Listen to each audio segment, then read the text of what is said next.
திருவண்ணாமலை கோவிலுக்கு வந்த பேராபத்தை அண்ணாமலையாரை எதிர்கொண்ட உண்மை சம்பவம். முகலாயர் காலத்தில் திருவண்ணாமலை வந்த முகலாய அரசன் ஒருவன் கோவிலை சிதைக்க எண்ணினான். அப்பொழுது கோவில் அருகில் 5 சிவபக்தர்கள் ஒரு காளை மாட்டினை வழிபட்டு அதனை பல்லக்கில் சுமந்து சென்று கொண்டிருந்தனர். அரசன், நாங்கள் வெட்டி சாப்பிடும் காளைகளை நீங்கள் தலையில் வைத்து வணங்குவது ஏன் எனக் கேட்டான். அதற்கு அந்த 5 எம் இறைவன் சிவபெருமானின் வாகனம், அவரை சுமப்பவரை நாங்கள் சுமப்பது பெரும் பாக்கியம் என்றனர்.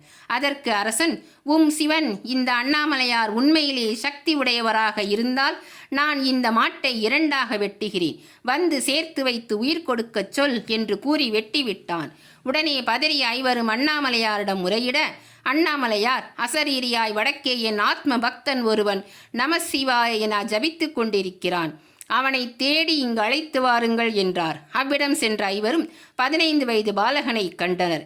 இச்சிறு பாலகனா பக்தன் என ஏளனம் செய்தபோது அருகே காட்டிலிருந்து புலி ஒன்று 5 தாக்க வர அச்சிறு பாலகன் நமச்சிவாய மந்திரம் கூறி அவர்களை காப்பாற்றினான். 5 நடந்ததை கூறி அச்சிறு பாலகனை அழைத்து சென்றனர். அண்ணாமலையார் மூலஸ்தானம் சென்று நமச்சிவாய மந்திரம் கூறி அந்த மாட்டினை இணைத்து உயிர் பெறச் செய்தான். அதை நம்ப மறுத்த முகலாய அரசன், நீ ஏதோ சித்து வேலை செய்கிறாய் என கூறி நம்ப மறுத்தான். சரி, மற்றொரு வாய்ப்பு. இதில் நீ வென்றால் இந்த கோவிலை நான் ஒன்றும் செய்ய மாட்டேன், நான் வென்றால் இடித்து விடுவேன் என சொல்ல அச்சிவபாலகன் சம்மதித்தான். அரசன், ஒரு தட்டு நிறைய மாமிசத்தை அண்ணாமலையாருக்கு படையுங்கள், அவருக்கு சக்தி இருந்தால் பூவாக மாற்றட்டும் என வீரர்களிடம் சொல்ல வீரர்களும் மாமிசத்தை படைக்க மாமிசம் பூக்களாக மாறியது. அதில் பலரக பூக்களும் தட்டு முழுவதும் நிரம்பி வழிந்தது. இதனை கண்ட 5 பாலகனும் ஓம் நமசிவாய அண்ணாமலையாருக்கு அரோகரா என போற்றி பேரானந்தம் அடைந்தனர். இதனையும் நம்பாத அரசன் கடைசியாக ஒரு போட்டி.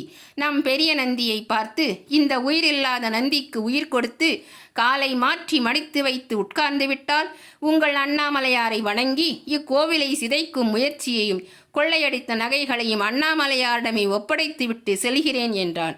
உடனே நமச்சிவாய மந்திரம் கூறிய பாலகனும் 5 அண்ணாமலையாரிடம் நம் பெரிய நந்திக்கு உயிரூட்டுமாறு வேண்டினர்.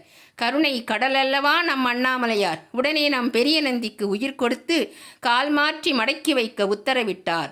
அன்று முதல் நம் அண்ணாமலையார் கோவிலின் பெரிய நந்தி மட்டும் வலது காலை மடித்து இடது காலை முன்வைத்து அண்ணாமலையாரை வணங்கி வருகிறார். அரசனும் அண்ணாமலையாரை வணங்கி அனைத்தையும் ஒப்படைத்து விட்டு சென்று விட்டான்.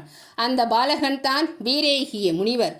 இந்த மாதிரி கதைகளை கேட்க இந்த சேனலை சப்ஸ்கிரைப் பண்ணுங்க, லைக் பண்ணுங்க, கமெண்ட் பண்ணுங்க.